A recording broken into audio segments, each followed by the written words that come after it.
이스라엘은 원래 아브라함을 통해서 선택을 받은 사람들이었어요. 근데 성경 공부를 해보시면 아시지만 이스라엘은 자기들이 그렇게 계약된 백성이라고 하는 것에 대해서 자기들이 직접 받은 게 아니라서 그런지 몰라도 항상 이 사람들 머릿속에 필요할 때는 하나님의 뭐 자녀다 뭐 이러고, 그렇지 않고 자기네들 뭔가 저기 하면 살살 옆으로 밀어놨다가 궁지에 몰리면 또 결국은 하나님이 그 문제를 해결하고, 이제 그 연속하다가 결국은 나라를 뺏겨버리는 데까지 갑니다. 그래서 이사야를 통해서 이제 뭐 이게 이사야만 얘기한 게 아니라 그 뭐 선지자들이 다 이런 톤으로 얘기를 했는데, 예, 이게 너는 내 거라고 다시 일깨워 주시면서 내가 너를 이렇게 보호해주고 회복시켜주고 이렇게 새로운 일을 내서 정말 너희들의 지금 있는 이런 상황을 완벽하게 바꿔줄 거야 라고 얘기를 했는데, 문제는 22절부터 43장 22절부터는 하나님이 하고 싶은 얘기를 하나 해요, 이스라엘한테. 그 얘기는 뭐냐면, 니네는 단 건 쓰고 삼키고 그리고 쓴 거는 뱉는 그런 아주 못된 버르장머리가 있어, 이 얘기를 하시는 거예요. 그 얘기를 이렇게 길게 하셨는데요, 그걸 그냥 우리식으로 제 언어로 표현하면, 너는 말이지 다 좋은데 네가 원하는 건 삼키고 싫은 거는 슬그머니 밀어놓더라. 그리고 문제가 생기면 다 나한테 떠넘기고, 이런 거예요. 그러니까 버르장머리 치고 참 몹쓸 버르장머리잖아요, 이거 정말 쉽게 고치기 어렵거든요. 근데 이스라엘이 하나님 앞에서 이 선택된 백성인데도 불구하고 아주 세상에 몹쓸 버르장머리를 하고 있어요. 그 얘기를 22절부터 쭉 얘기하는 겁니다. 야곱아, 너는 나를 부르지 아니하였고 이스라엘아, 너는 나를 괴로워했다. 부르지 아니했다는 얘기는요, 이스라엘이 정말 힘들고 어려울 때는 하나님 앞에 징징거렸을 거 아니에요. 근데 여기서 부르지 않았다는 것은 지들이 웬만했을 때를 말하는 거예요. 그럴 때는 넌 니들이 나를 찾지 않았고, 찾지 않은 이유는 뭐냐면 나를 괴로워했다라는 얘기인데, 이게 다른 버전 성경으로 보면은 괴로워했다는 얘기가 실증을 내다 이렇게 번역을 해놨어요. 야, 이게 도대체 하나님을 실증을 내다니. 그러니까 하나님, 당신은 나의 하나님, 나는 하나님의 자녀, 뭐 이렇게 얘기하는 그 관계가 실증 낼 수 있는 관계냐는 거예요. 이게 지금 여기 22절 굉장히 심각한 얘기를 이스라엘에 하고 있어요. 너하고 나하고의 관계가 있지 실증 낼 수 있는 관계냐? 이렇게 얘기를 하는 거예요. 굉장히 아픈 말이거든요, 이게. 여기 보면 살짝 오해 갈 만한 번역입니다. 이게 수준이 좀 번역이 이래요. 네 번제의 양을 내게로 가져오지 아니했고 네 재물을 나로 공경치 아니했다. 그런데 나는 예물로 인하여서 너를 수고롭게 아니하고 유향으로 인하여 너를 괴롭게 아니하였거는 너는 나를 위하여 돈으로 향품을 사지 않고 희생의 기름을 나를 흡족하지 않았다. 너의 죄짐으로 나를 수고롭게 하며 내 죄악으로 나를 괴롭혔다라는 얘기. 이게 조금, 이걸 한참 읽어봐야 이게 무슨 얘기인지를 아는데, 무슨 얘기냐면, 내가 너희에게 예물로 인해서 수고롭게 한 적이 없고 유향으로 인해서 너희를 괴롭힌 적이 없다는 것은, 여기서 좀 제 설명을 잘 들어야 됩니다. 하나님이 분명히 율법에 예물 가지고 나오라는 얘기를 했어요. 그리고 또 이러저러한 것을 드리라고 얘기했습니다. 뭐 유향도 가루도 이렇게 드리는 법을 레위기에 쭉 설명을 해주셨거든요. 근데 그게 괴롭게 한 적이 없다, 수고롭게 한 적이 없다는 거예요. 그러니까 이거는 어떤 상태에서 말하는 거냐면은, 하나님하고 이스라엘하고의 관계가 충분히 이해 간다면, 받아들였다면 요 정도는 수고롭거나 괴로울 일이 아니라는 것을 말하는 거예요. 이게 가만히 생각해 보세요. 어느 남녀가 서로 결혼할 때도 그냥 말로만 사랑한다 얘기하지 않습니다. 그리고 결혼할 때가 되면은 뭐 나름대로 가진 걸 총동원해서 안 되면 누구의 도움을 좀 받더라도 이 정도를 가지고 가요, 둘 다. 그리고 뭐 반지도 가져가고 예물도 가져가고 그럽니다. 그러니까 마음만이야 라고 얘기하면서 결혼하진 않아요. 뭐 정의는 없으면 그렇게 하겠는데, 뭔가 이게 어른들이 주변에 있고 하면은 예물도 준비하고 수고롭게 해서 결혼한 그, 그러니까 사랑한다는 증거를 결론을 내준다고요. 그렇게. 근데 이스라엘도 광야에서 사실은 노예된 이스라엘을 구출해서 하나님과 계약한 장면이거든요. 결혼도 계약이잖아요. 언약이에요, 언약. 예, 약속인데 이스라엘과 하나님이 출애굽기 19장 20장에 계명을 놓고 약속을 했어요. 언약을 맺었다고요. 나는 너희의 하나님이 되주마. 당신은 나의 하나님이십니다.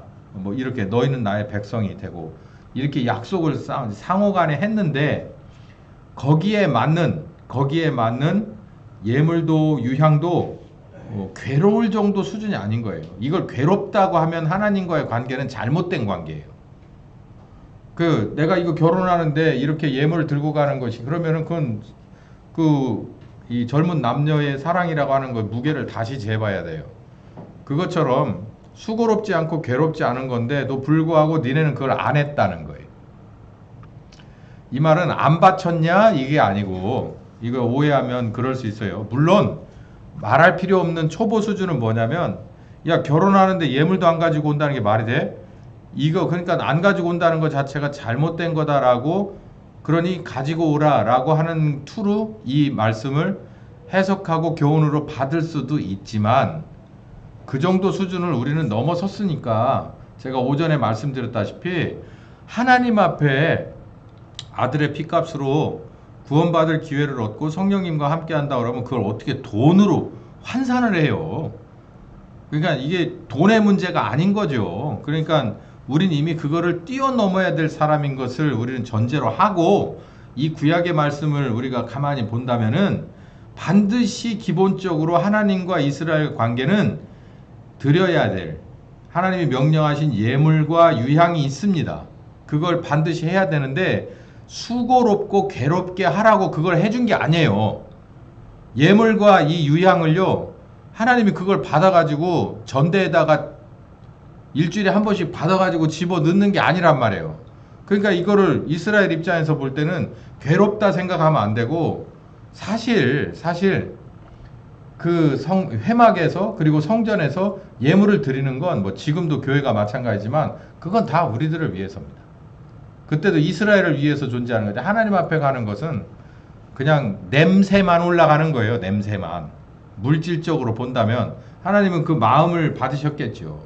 근데 어떤 마음?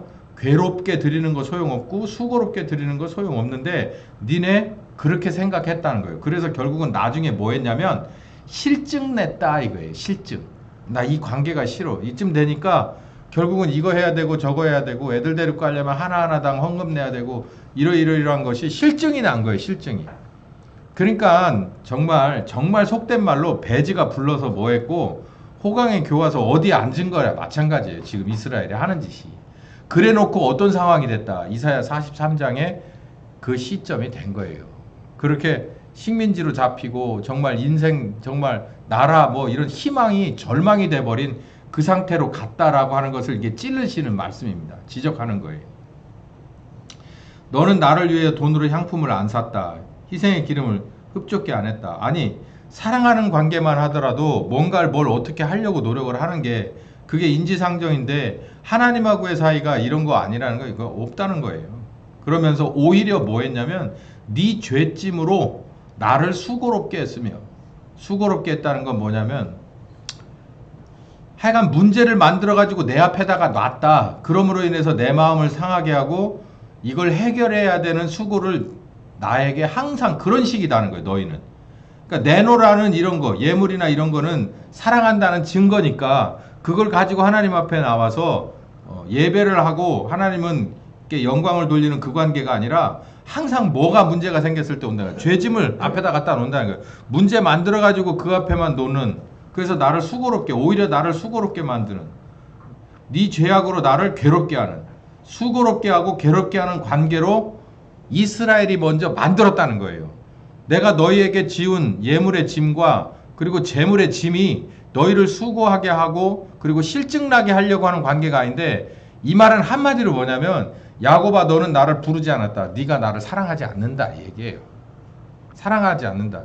사랑하면 이렇게 할 수 없다라는 얘기를 여기 한 겁니다. 그럼에도 불구하고 뭐 하겠다는 거예요. 내가 너는 내 것이라라고 얘기하는 거예요. 제가 지난 수요일 날 얘기했잖아요. 고멜과 호세아의 관계가 이런 관계예요. 그 여자를 뭘로 사랑할 필요가 없는 거예요. 그런데도 불구하고 하나님이 명령을 내리는 거예요. 넌 사랑해야 된다. 결혼해야 된다. 그리고 끝까지 뒷바라지하고 사고 처리해줘야 된다. 그게 여기 있는 이 하나님의 입장하고 똑같은 거예요. 보여주는 거예요. 저 호세아라는 저 사람은 왜 정말 망고에 쓸모없는 저 여자하고 결혼해가지고 저런 난장판된 결혼 생활을 하나. 그럴 필요 없잖아. 여기 하나님도 이스라엘을 그럴 필요 없잖아요. 그 얘기를 지금 하고 있는 거예요.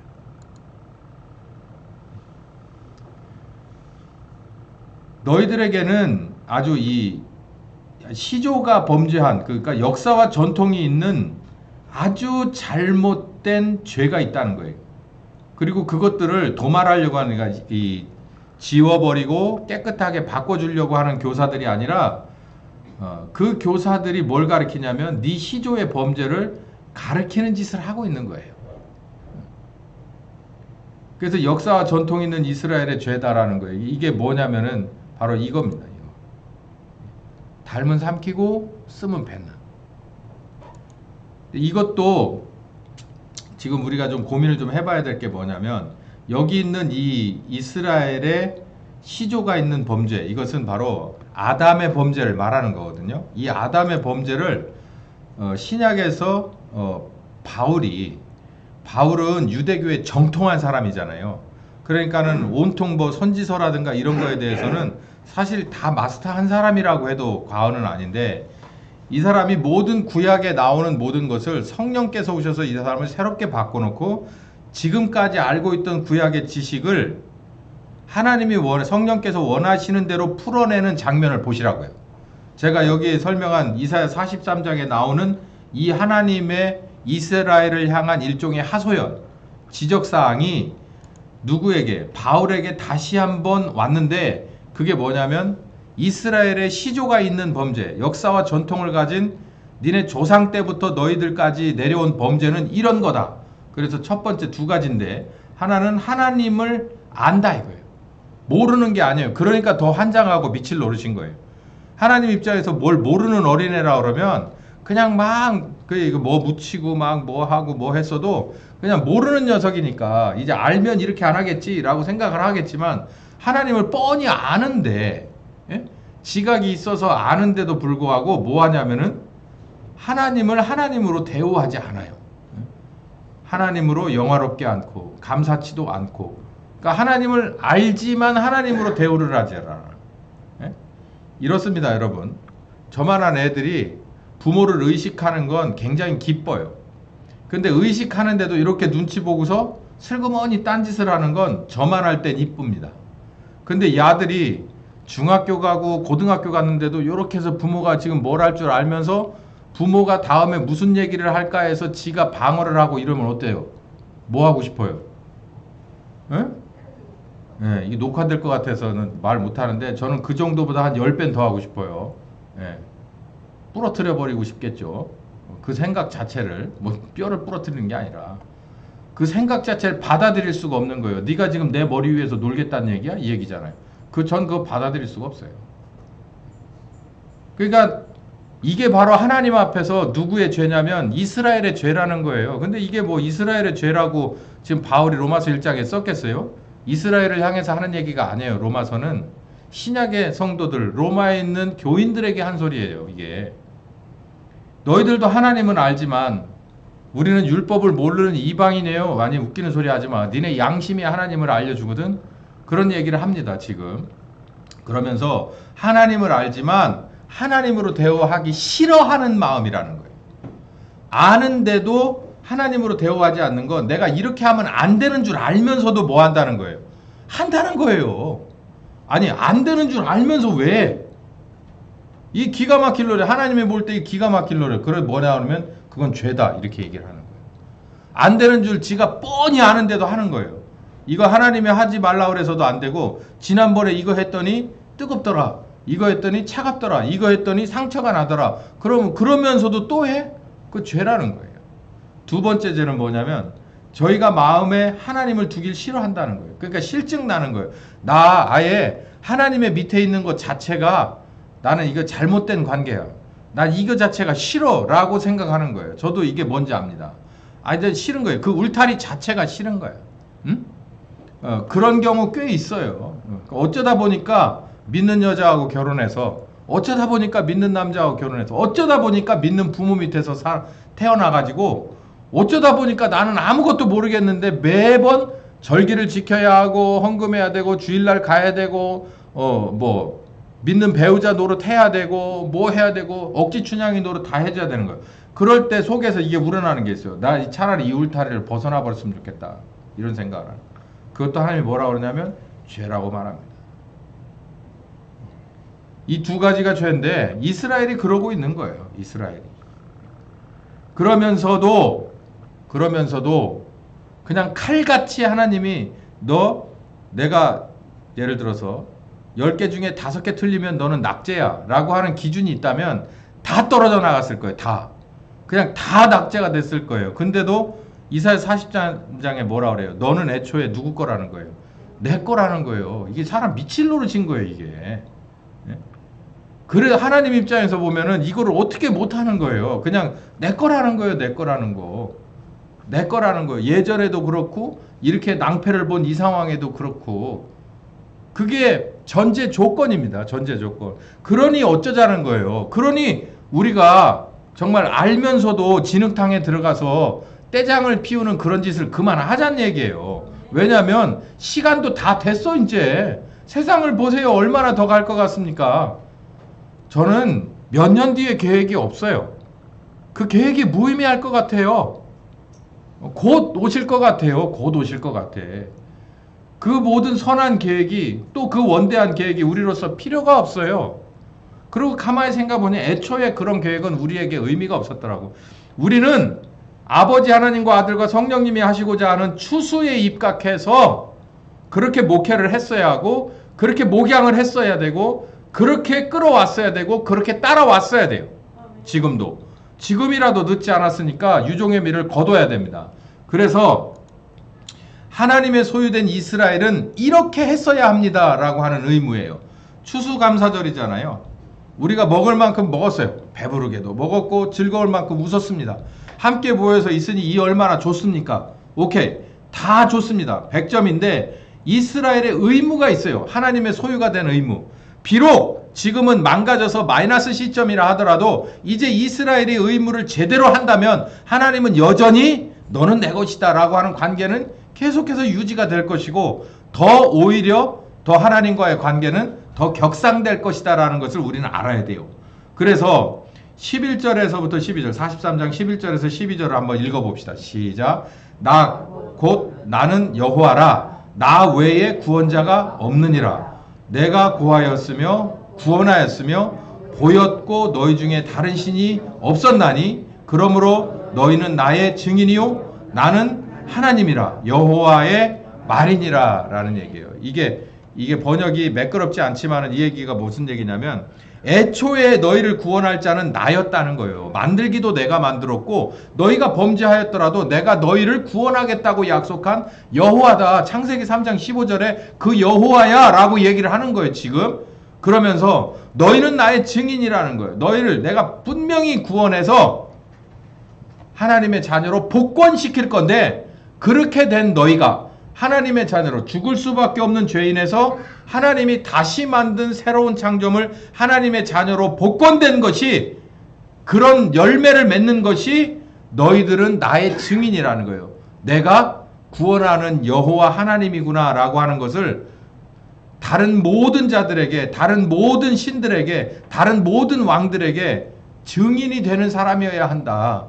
나는 하나님이기 때문이다. 그러니까 너희는 나의 뭐가 돼야 돼요? 증인이 돼야 돼요. 여기 사도행전 1장 4절부터 8절에 뭐라 그랬어요? 땅끝까지 이르러서 뭐의 증인이 되라? 내 증인이 되라. 여기서 똑같은 얘기입니다. 이 증인 되달라는 얘기하고 예수님이 하셨던 사도행전 1장의 얘기하고 똑같은 거예요. 너희는 나의 증인이다라는 거예요. 이게 뭐냐면 그 왜 옛날에 방문 판매하는 그 화장 저기 하러 다니는 거 저는 살짝 기억이 나거든요. 저 어렸을 때는 그런 분이 있었어요.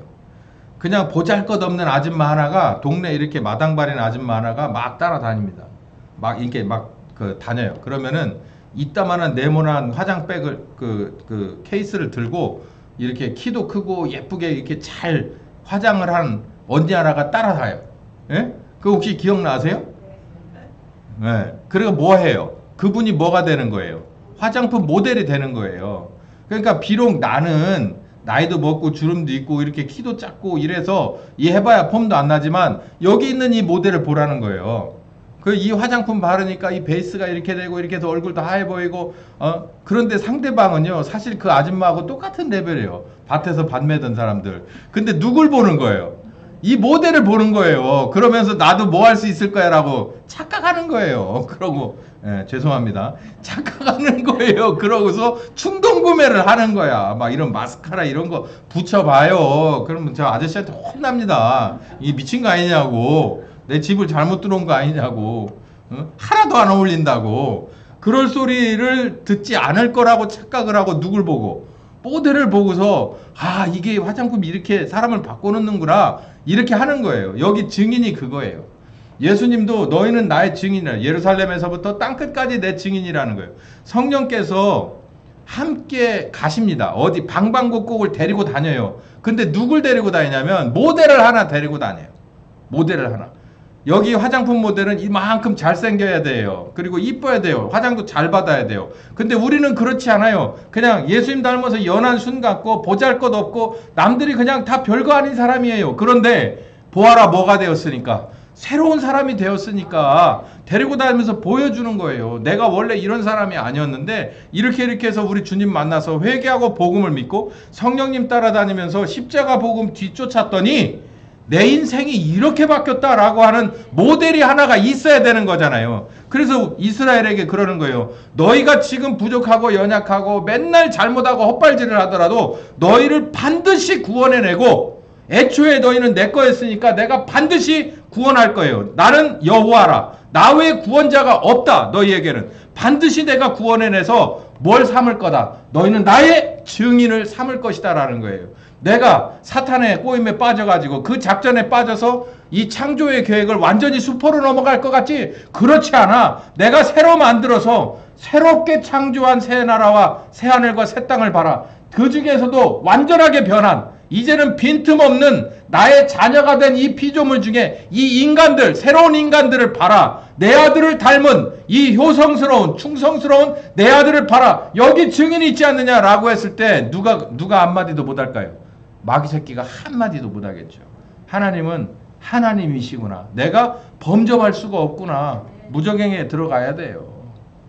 도전할 수가 없는 분이에요.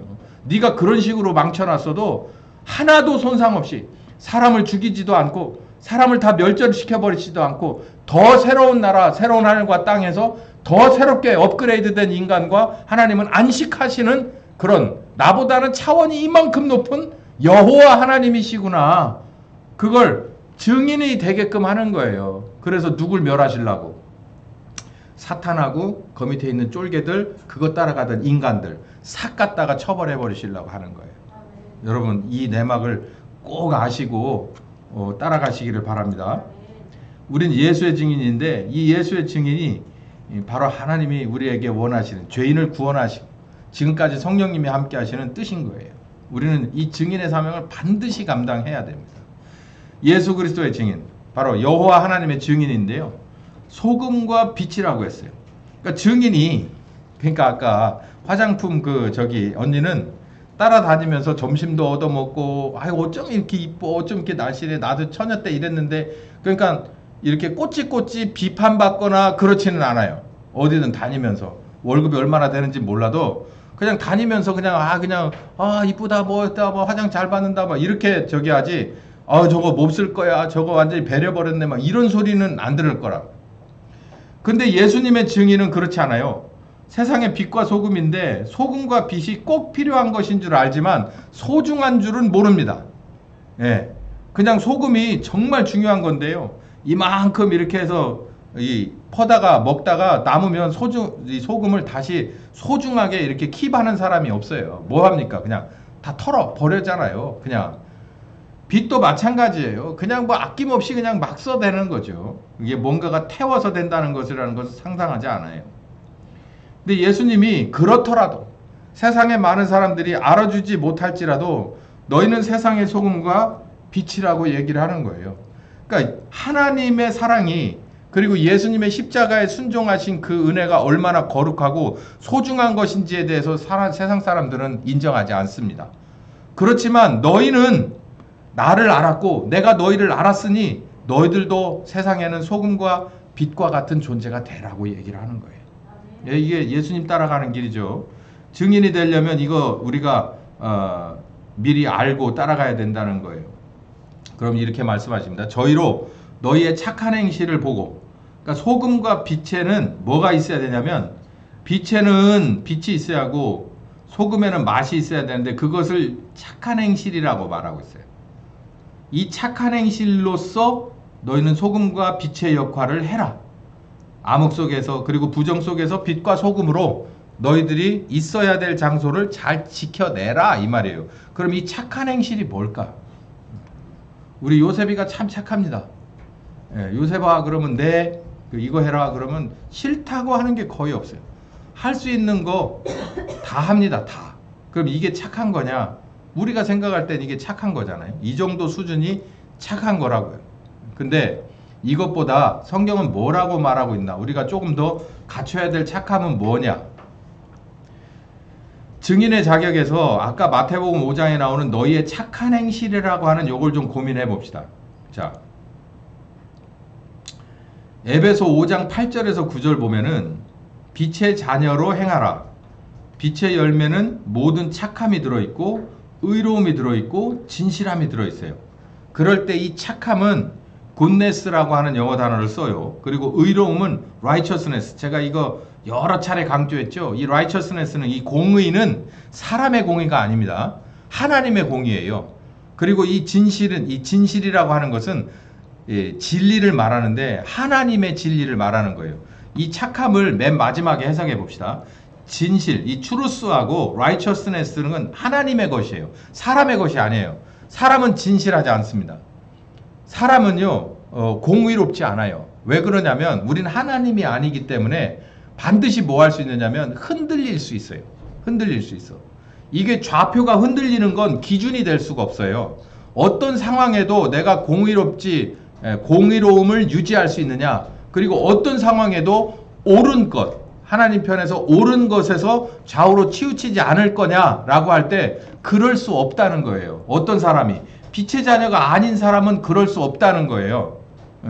그러나 빛의 자녀인 너희들은 언제나 진실하고 언제나 공의로워라라는 얘기예요.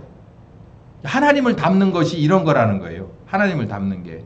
그러니까 우리가 하나님을 닮는다는 것은 언제나 진실을 추구하는 거예요. 진실을. 그리고 언제나 공의로운 거예요.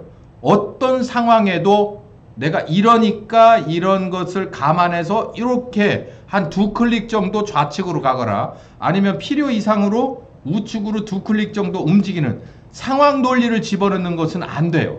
그거는 안 돼. 하나님을 보세요. 하나님 내가 그러니까 이번에는 내가 좀 저기에서 상황을 인정해줘서 상황 논리 없어요. 그럴 것 같으면 애초에 예수님이 십자가 질 필요가 없는 거예요. 상황 논리 집어넣을 거면 아들을 십자가에 보내지 않으려고 얼마든지 당신의 말을 바꿀 수 있단 말이에요. 죄의 값은 사망이라고 콱 못을 박았는데 사망만이 해결해 줄 수 있는 길이기 때문에 사망이라고 못을 박았는데 그렇게 되면 자기의 아들도 죽어야 되잖아요. 우리를 살리려면. 그러니까 안 되니까 그거를 살짝 경우에 따라서 그럴 수 있다라고 할 수 있어요. 우리는 그렇게 하잖아요. 특히 우리나라는 특별법 잘 만들잖아요. 법이라는 게 참 웃기잖아요. 정말 이게 옳고 그른 거를 가리려고 하는 건지 사람을 궁지에 몰아서 빠뜨리거나 혹은 나쁜 놈이 빠져나갈 구멍을 주기 위해서 저렇게 만든 건지 정말 고민되게 하는 거 많아요. 근데 하나님은 그렇지 않아요. 긴 건 기고 아닌 건 아니에요. 이건 어두운 거고 이건 밝은 거예요. 이건 잘못된 거고 이건 잘 된 거예요. 그러면 그것에 대해서 변화가 없고 변화가 없을 뿐만 아니라 반드시 그걸 준수하신다는 거예요. 하나님이라도 준수를 한다는 거예요. 그럼 우리는 안 해요? 하나님이 준수하는데 그럼 우리는 안 해? 그게 바울이 하는 얘기예요. 하나님이 준수했는데 우리는 안 할 거예요. 이 말이에요. 우리 반드시 해야죠. 믿는다고 하는 거, 요 알량한 그 종이 한 장 정도 되는 거, 그거 들고 나가서 내가 믿으니까 모든 것을 다 도말해달라고, 탕감해달라고 안 돼요. 우리 해야 돼요. 하나님이 하는데 우리를 왜 안 해? 그 하나님의 자녀 맞습니까? 그래서 이 착함이라고 하는 것은 이거예요. 착함이라고 하는 건 오직 누구 앞에 착한 겁니까? 하나님 앞에 착한 거예요. 우리가 봤을 때 착한 것은 달라요. 요 홈플러스의 가격 할 때 뭐예요? 무슨 가격이라고 말하죠? 한참 유행했던 가격. 착한 가격. 착한 가격. 그게 누구 편에서는 착한 가격이에요. 그러나 누구 편에서는 정말 착한 건지 모르겠어요. 근데 여기서 보면 하나님 앞에 착한 거예요. 하나님 앞에 착한 건 이 두 가지입니다. righteousness와 truth가 있는 사람이에요. 누구처럼? 하나님처럼. 하나님 편에 서는 거예요. 항상 하나님 편에 서는 거예요. 하나님 편에 서는 거예요. 그러다 보면 세상에서는 그게 우측이 될 수 있습니다. 경우에 따라서는 하나님 편에 섰는데 세상이 어디로 움직여서 좌측으로 움직여서 내가 좌측에 서 있을 수도 있어요. 그러나 나와 하나님 사이는 그냥 그 좌표를 꿋꿋하게 유지하는 거예요. 그게 바로 착함입니다. 착함.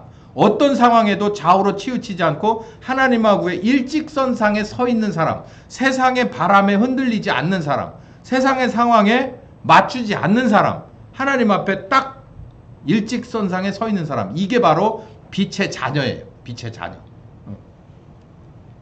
이런 걸 가지고 세상에 빛과 소금으로 서 있어 달라는 얘기예요. 빛과 소금으로. 그게 뭐라고요? 예수 그리스도의 증인인 것입니다. 그럼 하나님이 하실 말이 있죠. 얘를 봐. 얘는 어떤 상황에도 흔들리지 않잖아. 얘는 어떤 상황에도 항상 옳은 것은 옳은 거고 아닌 것은 아닌 것이잖아. 여러분 그렇게 사셔야 돼. 지금 그렇게 사시면 여기 지금 우리 그게 옵션이 아니에요. 우리가 선택이 아니라 그렇게 하라는 거야. 너는 내 거야. 너는 내 거야. 그러니까 이렇게 죽을 지경이 됐을 때 살려놓을 거야. 그런데 살려놓는 것뿐만 아니라 너희에게 뭐를 요청하는 거냐면 증인의 삶을 요청하는 거예요. 그러니까 그게 싫다고 도망가면 다시 한번 기회를 주고 살려놓을 테니까 뭐 해라. 너 내 증인이 되라는 거예요. 그게 빛과 소금이라고 말했죠. 빛과 소금은 빛의 자녀라고 그랬잖아요.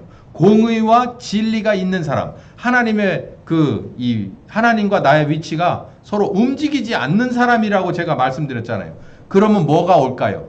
100이면 100, 핍박이 오게 돼 있습니다. 그 핍박 받는 게 오히려 내가 똑바로 가고 있구나라고 하는 것을 깨달으면 되는 거예요. 세상은 싫어해요. 그런 사람. 근데 이거는 우리가 해도 되고 안 해도 되고 오늘 못하면 내일 해도 되고 이런 게 아니라 반드시 우리가 하나님의 증인, 그리스도의 증인이 되는 삶을 살아야 되는 거예요. 그러니까 이거 우리에게는 지금 당장의 숙제인 거예요. 여기 있는 모두가 지금 바운다리가 정해져 있어요. 삶의 바운다리가. 어떤 사람은 학교에 있고 어떤 사람은 어느 직장에 있고 어느 사업체에 있고 다 있습니다. 자기의 그 영역이 있단 말이에요. 그 영역은 유무현간의 영역을 말해요. 내가 지금 가서 한 달 내내 붙어 있어야 월급 받는 그 유형의 영역이 있고, 그리고 사람의 관계는 지금 어떤 분은 여기와 저 미국과의 관계가 오히려 더 많은 분도 계세요. 그 모든 것 안에서 뭐가 되냐면 빛이 되고 소금이 돼야 된다는 말이에요. 그 임무를 반드시 감당해내야 된다는 거예요. 내가 하루 24 중에서 가장 많이 나가 있는 곳에서만이 아니에요. 여러분이라고 하는 이름을 가지고 50년을 살았고 60년, 70년을 살았으면 그 이름이 속해 있는 관계 속에서도 여러분은 빛과 되고 소금이 돼야 된다는 말씀 드리는 겁니다. 그러려면 우리는 엄청 바빠야 되고 신앙에 있어서 밀고 당기기, 세상과 밀고 당기기, 하나님하고의 관계가 엄청나게 빈번하게 아주 왕성하게 유지되지 않으면 빛과 소금으로 내가 있는 곳에 서 있을 수 있어요, 여러분? 없어요. 제가 지난주 2부 설교에 그런 얘기 했잖아요. 세상이 이렇게 함부로 돌아갈 때 그 고위직에서 그 중요한 바로 이 방아쇠 같은 역할을 하던 곳에 그리스도인은 없었을 것 같다고. 그리스도인은 없었을 것 같다고. 그래서 그 이렇게 뒤죽박죽되게 제가 열거한 사건들 이외에도 우리가 알 수 없는 곳에서 정말 이거는 공의가 아니고 이거는 진리가 아닌 것이 그렇게 횡행하고 내가 그 상황에서 그걸 무기남으로 대가로 내가 하루 한 달을 먹고 살아야 된다는 이런 정말 수치스러운 것을 그냥 눈 감고 좌시한 사람들이 그리스도인은 없을 거라고 봐요. 그래서 이렇게 돌아간 것 같아요. 그렇다면 거기에 빛과 소금이 세워져야죠. 하나님이 거기다 세우실 거예요. 그러면 그 일을 감당해야죠. 그러면 반드시 뭐가 오게 되냐면 핍박이 오게 돼 있다니까요. 그 8복 중에 맨 마지막 복이 뭐냐면 의를 위해서 핍박받는 거예요. 핍박을 안 받으면 아니 빛이 핍박을 안 받고 소금이 핍박을 안 받는 건 없다는 거예요. 그 핍박을 받아야 된다는 거예요. 그게 너의 복이라는 거예요. 복이. 근데 그게 싫으면 그건 문제가 있어요. 늘 드렸던 말씀으로 이렇게 정리를 하고 끝내겠습니다. 그러면 자격을 획득하려면 그리스도의 증인으로서 자격을 획득하려면 크게 두 가지입니다. 두 가지. 하나는 거듭난 사람은 누구나 다 오신 성령님과 자기의 십자가를 지고 따라가야 돼요. 제가 16장 마태복음 16장 22절에서 27절까지를 제가 이렇게 이 풀 버전을 제가 이렇게 여기에다가 발췌를 했습니다. 읽어 볼게요. 베드로가 예수를 우리가 보통 여기를 읽었잖아요. 24절 여기를 읽었죠. 주로. 시작. 이에 예수께서 제자들에게 이르시되 아무든지 나를 따라오려거든 자기를 부인하고 자기 십자가를 지고 나를 쫓을 것이니라. 이 얘기가 나온 배경이 가이사라 빌립보 지방에서 예수님이 제자들에게 물었어요. 세상은 날 누구라 하냐? 뭐라고 엘리야라 합니다. 뭐라 합니다. 에레미야라 합니다. 선지자라 합니다. 랍비라 합니다. 뭐 별 얘기를 다 해요. 그러면 니네는 어떻게 생각해? 그랬더니 베드로가 주는 그리스도시고 사랑의 하나님의 아들입니다. 라고. 그래? 바요나 시몬아 성령께서 너를 대답하게 했구나. 내가 네 위에다 교회를 세울게. 그리고 천국 열쇠를 줄게. 뭐 이런 얘기를 쭉 하고 그 뒤에 뭐라 그러냐면 내가 그리스도인 줄 니네가 알았으니까 그리스도는 어떤 게 그리스도인지 알려줄게. 그러면서 머지않아서 내가 예루살렘에 올라가서 거기서 온갖 핍박 다 당하고 십자가에 죽어야 돼. 그리고 3일 만에 살아나야 되는 게 그리스도가 할 일이다. 이렇게 그리스도라고 하는 신앙 고백에 맞게 그리스도가 세부적으로 어떤 거다라는 걸 알려준 거예요. 지금 제가 여러분께 말씀드렸죠. 하나님의 여호와 하나님의 증인, 그리스도의 증인은 핍박이에요. 여호와 하나님의 증인 가로 열고 예수 그리스도의 증인은 이퀄 핍박이에요. 세상의 핍박. 그 핍박이 바로 내 생명을 내놔야 될 경우도 있는 거예요. 그걸 일명 순교라 말하죠. 그건데 지금 베드로는 그리고 제자들은 우쭐했습니다. 왜?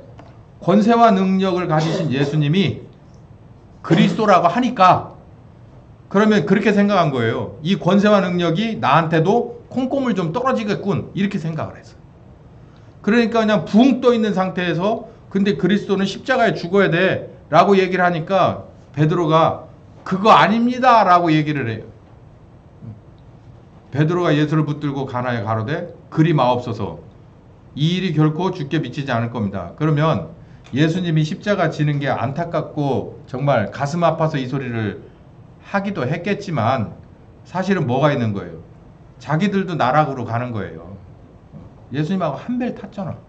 그러니까 나락 가는 거예요. 예수님 십자가 죽으면 자기들도 옆에 죽는 거예요. 그러니까 그리 안 했으면 좋겠습니다 라고 얘기를 하자 예수님이 뭐라 그래요? 이 사탄 같은 자식아 라고 얘기를 하는 거예요.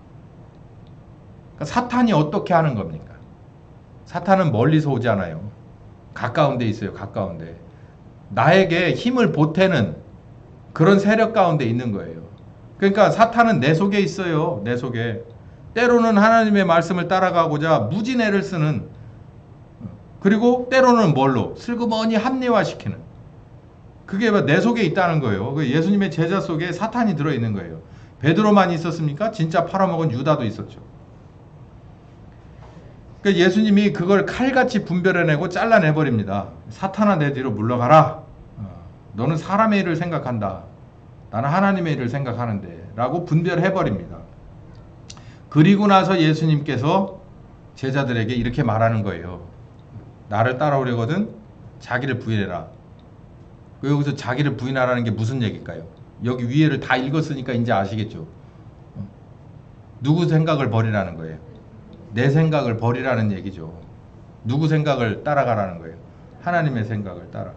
그럼 이 단계에서 하나님이 준비도 안 된 애한테 네가 지금 어느 나라로 가서 네가 북한 가서 이렇게 선교하다 죽어라 라고 명하시지 않습니다.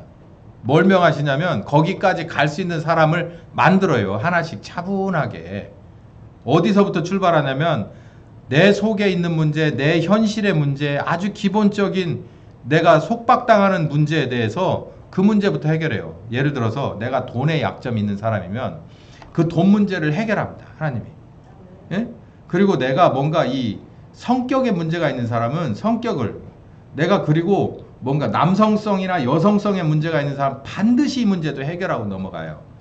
다 그런 거부터 다 하나님스럽게 정리해놓고 넘어가. 바로 잡아서 넘어가서 마지막에 뭘 요구를 하느냐면은 주를 위한 십자가, 사역의 십자가를 요구하는 거예요. 처음부터 순교를 강요한 뭔가를 주지 않습니다. 그래서 자기 십자가를 지고 따르는 거예요. 첫 번째는 증인이 되려면 일단 내 문제를 해결받아야 된다는 거예요.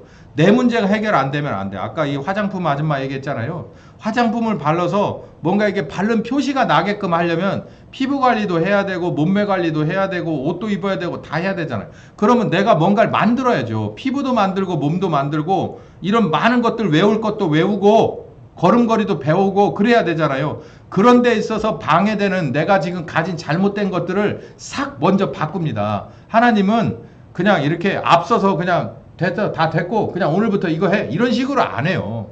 하나님 메이드 인 하나님은요 애초에 저 밑바닥서부터 다 다시 만들기 시작하거든요. 그 일을 하라는 거예요. 이게 지금. 그래서 자기를 부인하라는 건 네 생각을 버리고 하나님 뜻을 따라가라는 얘기입니다. 말씀을 주시면 내 생각이 있어요. 그 말씀에 대해서 내가 동의하는 바가 있고 내가 동의하지 못하는 바가 있다고요. 그거 동의하지 못하는 거는 네 생각이니까 버리라는 거예요. 하나님 생각이 옳으니까 네가 하나님을 믿는다면 하나님 생각이 옳으니까 네 뜻 버리고 따라가라는 거예요. 믿고 따라가라는 얘기입니다. 그 얘기예요. 그리고 그 뒤에 보면 심각한 얘기가 있어요. 25절에 목숨 얘기를 여기다가 뜩 꺼내거든요. 자기를 부인하고 자기 십자가를 지고 따르라면 십자가 지면 죽는 거예요. 근데 여기 목숨을 구원하고자 하면 이 목숨 구원에 관한 얘기를 해요. 그러면서 여기 더 심각한 얘기. 사람이 만일 온 천하를 얻고도 제 목숨을 잃는다면 그게 무슨 소용이 있어? 그러니까 자기 십자가를 지고 예수님을 따라가는 게 뭐에 준하는 문제라는 거예요. 살고 죽는 문제라는 거예요. 살고 죽는 문제. 다른 말로 하면 천국을 들어가고 못 들어가고 구원이 완성되고 못 되고의 문제라는 거예요. 뭐가? 자기 십자가 지고 따라가지 않는 것, 가는 것의 문제가 자기를 부인하지 못하는 문제는 결국 구원을 완성하지 못하는 문제라는 얘기예요. 이게. 예. 여기 보세요. 인자가 같이 읽읍시다. 시작. 인자가 아버지의 영광으로 그 천사들과 함께 오리니 그때에 각 사람이 행한 대로 뭐 할 거다? 갚아줄 거다. 그러니까 이게 행위록에 관한 얘기 같죠? 근데 여기 전체 본문을 이렇게 읽어보면 뭡니까? 여기서 행한 대로라는 것은 뭘 행한 대로일까요? 자기를 부인하고 자기 십자가를 지고 예수님을 따른 행동을 말하는 거예요. 이 행동을 한 사람은 한 대로, 못한 사람은 못한 대로 거기에 대한 값을 줄게 해, 이 말이에요. 이게 왜 그러냐면 현격하게 달라요. 자기를 부인하고 십자가를 따른 사람은 양의 편이고요. 자기를 부인하지 못하고 십자가를 안 따라간 사람은 염소의 편일 수밖에 없어요. 그 목자가 볼 때 양인지 염소인지 환히 구분합니다. 그냥 아무것도 모르는 사람은 양도 염소 같고 염소도 양 같아서 구분이 안 되지만 자기가 소유하고 있는 그런 양무리 중에서 이거는 양 같은 염소인지 염소 같은 양인지를 모르겠어요? 다 알죠? 똑같이 예수 믿는 사람이라도 야는 십자가를 지고 나를 따라온 사람이냐 그렇지 않은 사람이냐? 우리는 구분을 못해요. 저는 구분을 못해. 그런데 누구는 안다는 거예요. 여러분 거듭나게 하신 분은 안다는 거예요. 왜 아냐? 그분이 말씀 주고 부인하나 안 부인하나 다 알고 있어요. 그리고 그분과 함께 했나 안 했나를 그분이 당사자인데 모르시겠어요? 저는 그렇게 하라고 옆에서 막 박수치고 이쪽으로 가세요 저쪽으로 가세요 하는 사람이니까 여러분이 하는지 안 하는지를 몰라요. 그런데 성령님은 다 하시잖아요. 얘가 나를 따라왔는지 아니면 따라오는 척 하다 말았는지를. 그러니까 행한 대로 갚아주겠다는 얘기예요. 이게 아주 사람 아주 자기 목숨을 구원하기 위한 준비는, 그러니까 우리가 구원받아야 돼. 예수 믿었으면 구원받아야 되는데, 그러니까 이 말이에요. 그냥 내가 예수님 그냥 내 구주로 받아들였습니다. 나 잘못된 죄인입니다. 라고 하면 끝이라고 얘기하면 이런 얘기 할 필요가 없다니까. 그러면서 살면서 그냥 잘못됐다는 거 조금씩 이렇게 털어가면서, 때로는 이렇게 물로 닦아가면서, 때로는 머리 감아가면서 이렇게 죽어서 가가지고서 내가 예수님 믿은 거 아시죠? 예수님 그거 아시잖아요. 제가 믿은 거. 이렇게 할 거예요. 제 언어가 너무 저급해서 죄송합니다. 박사학위까지 한 사람이. 근데 여러분 가만히 생각해 보세요. 그런 거잖아요.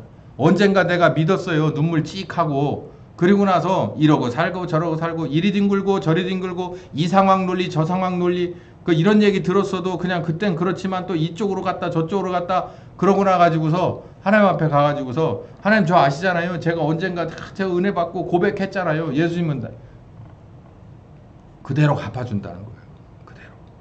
너 그렇게 하는 둥 마는 둥 하는 것처럼 똑같이 갚아줄게. 심각한 문제예요. 그 다음에 이걸 줘요. 그 다음에 일을 맡기신다는 거예요. 일을. 뭐 하자. 가방 들고 화장품 가방 들고 그리고 가자. 너 있는 모습 이대로. 넌 많이 바뀌었어. 이 정도면 됐어. 그러니 나를 따라 나서라. 예루살렘을 방문할 곳이 있고 유다를 방문할 곳이 있고 사마리아를 방문할 곳이 없고 땅끝을 방문할 곳이 있으니까 나하고 같이 가자. 저는 뭐 한 게 없는데요. 괜찮아. 이 모습 이대로 돼. 그냥 가서 넌 있기만 하면 돼. 내가 시키는 대로만 하면 돼. 그냥 가만히 있으면 내가 다 할게. 그러니까 베드로는 시키는 대로만 했어요. 누가 했습니까? 성령께서 다 마음을 찔렀고 성령께서 그들을 무릎 꿇렸고 성령께서 권능을 행하셨고 베드로는 그냥 거기서 그냥 서 있었어요. 하라는 대로. 한 게 없어요. 예루살렘 교인들은 한 게 없어요. 그냥 성령께서 다 하셨어요. 그리고 그냥 있었어요. 근데 아무나 그렇게 하는 게 아니라 시킬 만한 사람을 데려갈 만한 사람을 데려가는 거예요. 준비가 된 사람. 그런데도 뭔가 우리가 증인이 되려면 마지막으로 넘어야 될 십자가가 있는데 그게 뭐냐면 자신의 땅끝까지 예수님 제자로서 따라가기 위해서 뭐 하지 않고 지체하거나 다시 컴백, 다시 돌아오지 않고 예루살렘 가자. 그럼 예루살렘 가고 이제 예루살렘 다 했으니까 유다로 넘어가자. 그럼 유다로 넘어가고 사마리아 가자. 그럼 사마리아 가고 땅끝 가자. 그러면 땅끝 가서 거기서 목숨 끝날 사람. 그러면은 뒤에서 예루살렘을 넘어갈 때 예루살렘 광장으로 나올 때 누가 이 바짓가랭이를 잡냐면 내 자식과 내 배우자와 내 부모와 내 형제와 자매가 사방으로 와서 바짓가랭이를 잡고 들어줘요. 예루살렘 광장으로 나가지 말라고. 유다로 넘어가지 말라고. 예루살렘 광장에만 있으라고. 유다로 넘어가지 말라고. 사마리아까지 어떻게 가느냐고. 그거 가지 말라고. 온갖 것들이 와가지고 바짓가랭이를 잡는 거예요.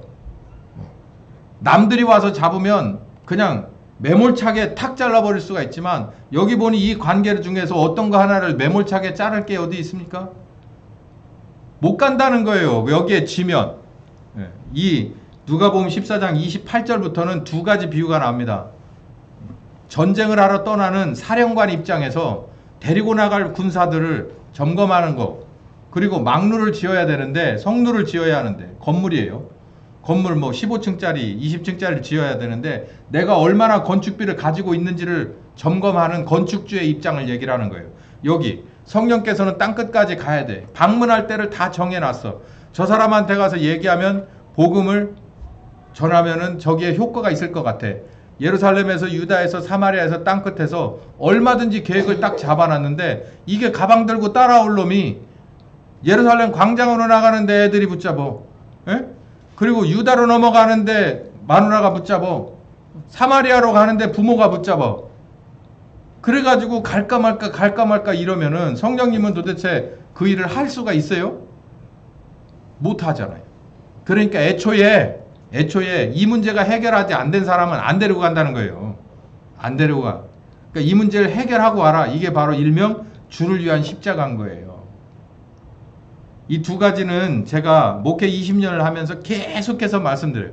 두 번째 이 누가복음 14장에 관한 얘기는 요 근래 몇 년에 들어서 정말 집중적으로 제가 여러분에게 말씀드렸던 거죠. 이 두 가지를 가지고 예수 그리스도의 증인, 여호와 하나님의 증인이 되는 거예요. 자, 오늘 말씀 봅시다. 오늘은 추수감사절이에요.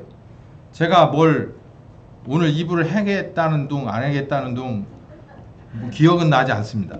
기억은 나지 않는데 안 하면 안 되는 얘기예요. 듣고 보니 이거를 제가 무시할 수 있겠어요? 절대 무시할 수 없어요. 가던 걸음 다 돌려서라도 데려다 앉혀놓고 이 얘기를 해야만 저는 혼나지 않아요. 제 일을 책임을 다한 거니까. 추수감사절에 우리 정말 저 초보자들 하는 추수 얘기는 그만합시다. 창피하니까. 우리가 정말 입으로 논하기도 창피한 얘기니까 그 정도 수준은 다른 사람들이 다 그렇게 하거나 말거나 그렇게 하게 놔두고 오늘 이사야 43장에 나오는 정말 마이너스 사망의 음침한 골짜기로 떨어져 버린 치레가 잘못해서 떨어진 거예요. 떨어져 버린 그 상황에서도 너희는 내 것이다. 이미 추수되었다. 이미. 우리들도 여러분 이미 추수된 걸 믿으시기 바랍니다. 예? 추수됐어요. 그런데 뭐 하지 말으라는 거예요. 추수된 사람답게 살으라는 얘기예요. 추수된 사람은 증인이 돼야 돼요.